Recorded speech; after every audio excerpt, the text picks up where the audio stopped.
When Mary showed up at our house, she was practically breathless with excitement, as though she'd run the whole way here. Although in the condition she's in, it would not have been advisable. When she came into the house, she was happy enough to see me, but she was really here to see her cousin, my wife, Elizabeth.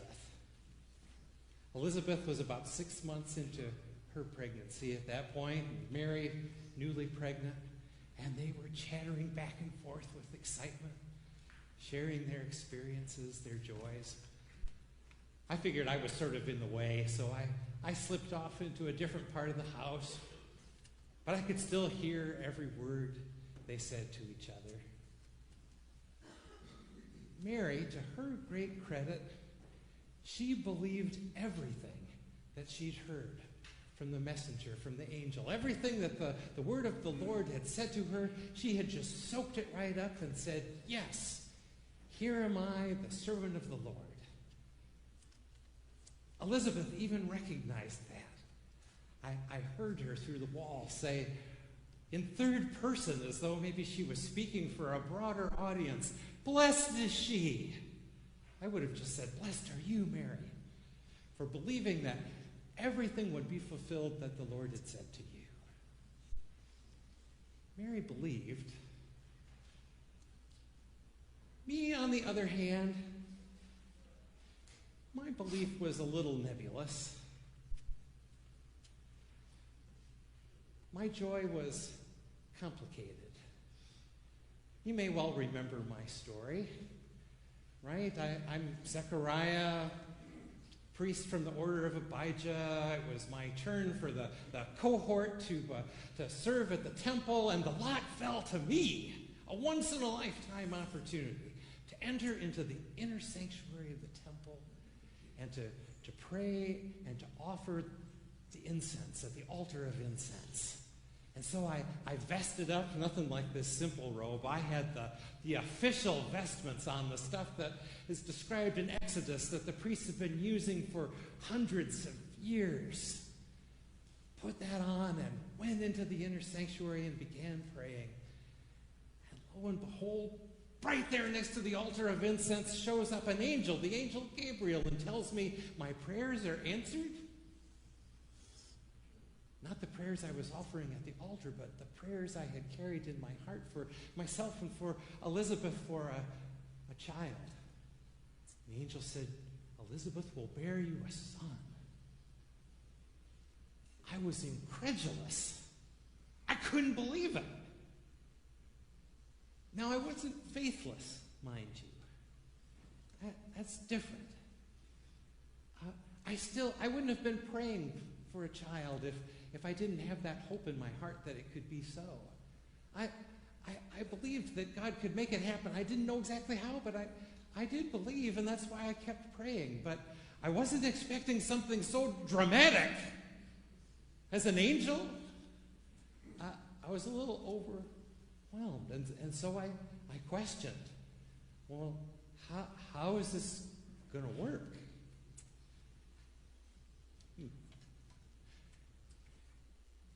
Now the angel said to me, even though I wasn't faithless, I was believing, I was just incredulous and doubting and kind of overwhelmed, Gabriel said, "Well, because you didn't believe," maybe holding up Mary as sort of the standard of how it was supposed to work, "you are going to be mute, unable to speak, until the time comes that these things are fulfilled and your wife bears the child." And sure enough, I couldn't talk a lick. For somebody who's a priest who makes his living by praying out loud, great prayers, I couldn't do anything. As someone who is a respected elder is often called on for advice, the best I could do is to write stuff out on a tablet. And weeks passed, months. I'm sure there were people at the time that thought, I'm sure maybe even some of you reading the story thought, that I was being punished. But I have to tell you, I never felt like I was being punished. There wasn't any of that tone in Gabriel's voice. It wasn't like he said, "You will be mute, unable." No, he was very matter of fact about it. You'll be mute, unable to speak until the day these things come to pass. And it didn't make any sense to me that I would be punished for being incredulous. You might remember back, I was remembering back to Torah, to Genesis, when the messengers came to Abraham and Sarah and told them in their getting on in years age that they would have a child. Sarah didn't just question, Sarah laughed. And Sarah didn't get punished.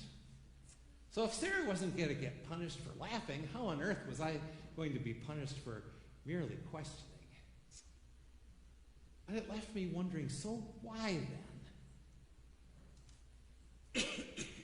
There are lots of examples in Scripture where people are silenced for a reason, usually in order to listen. As somebody who talks a lot, maybe it was a good thing for me to be mute for a while, so I would listen. The great prayer that Jews continue to pray even into your day is the Shema. Shema Yisrael, Adonai Eloheinu, Adonai Echad. Hear, O Israel, the Lord is our God, the Lord is one.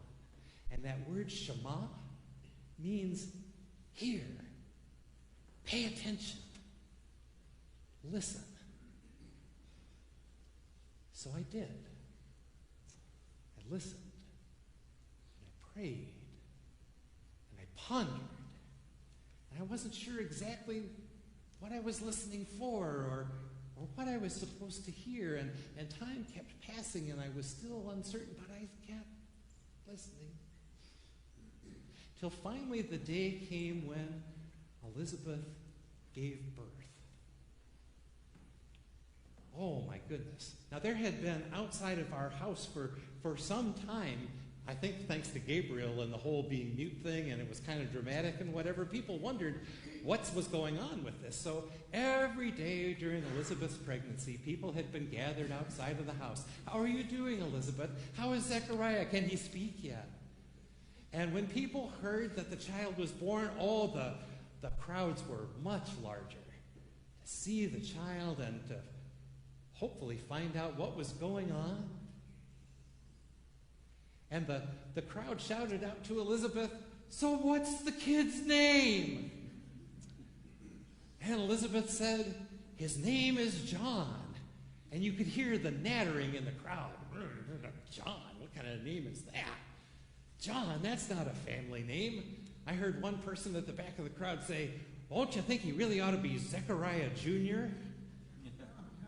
I kind of liked that myself. And then, maybe thinking that I could overrule my wife, ha ha ha. I'm a smart Jewish husband, I know better. Somebody hollered out to me, "Zechariah, what's his name really?"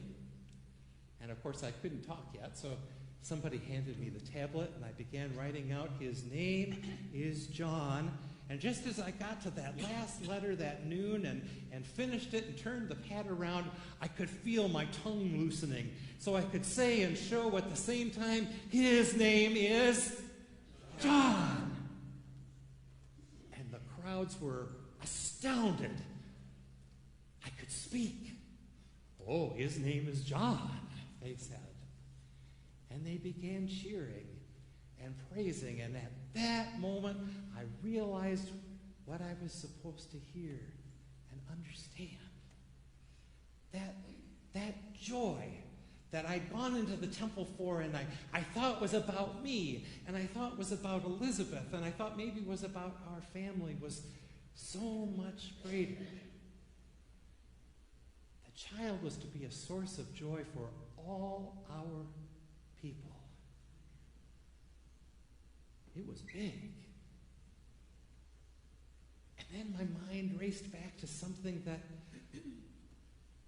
Elizabeth had told Mary when she came to the house that day. Elizabeth said, "Mary, When the child in my womb heard your voice, he leapt for joy. Now, I have no idea how Elizabeth knew that. Maybe he was just kicking extra hard that day, but she understood something. She understood that this child, Mary's child, whose name was to be Jesus, he was to be the source of joy, not just for Mary, not just for Joseph, not just for those of us who are family, but for all the people. And not just all of our people. Later on, when Mary and Joseph would take Jesus to be dedicated back at the temple, there were a couple of prophets there, Anna and Simeon. And Simeon said that not only would he be a glory to his people Israel, but he would be a light for the Gentiles, which means everybody else. And one other thing that Simeon said to Mary that day was, your joy will also come with sorrow. For a sword of grief will pierce your heart because of this child. Perhaps joy isn't fully joy unless it comes with some amount of risk. And certainly joy is not fully joy unless it's shared beyond ourselves, with others and with all. Joy to the world. The Lord is come.